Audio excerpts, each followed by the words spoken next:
اللہ اس کو دیکھ رہا ہے۔ اور جو لوگ تم میں سے مر جائیں اور عورتیں چھوڑ جائیں تو وہ عورتیں 4 مہینے اور 10 دن اپنے آپ کو روکے رہیں، اور جب یہ عدت پوری کر چکیں اور اپنے حق میں پسندیدہ کام یعنی نکاح کر لیں تو تم پر کچھ گناہ نہیں، اور اللہ تمہارے سب کاموں سے واقف ہے۔ اگر تم اشارے کنائے میں عورتوں کو نکاح کا پیغام بھیجو یا نکاح کی خواہش کو اپنے دلوں میں مخفی رکھو تو تم پر کچھ گناہ نہیں۔ اللہ کو معلوم ہے کہ تم ان سے نکاح کا ذکر کرو گے،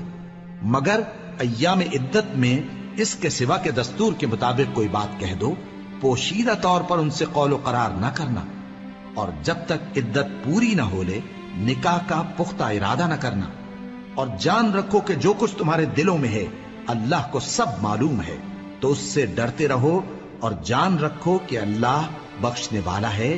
حلم والا ہے۔ اور اگر تم عورتوں کو ان کے پاس جانے یا ان کا مہر مقرر کرنے سے پہلے طلاق دے دو تو تم پر کچھ گناہ نہیں،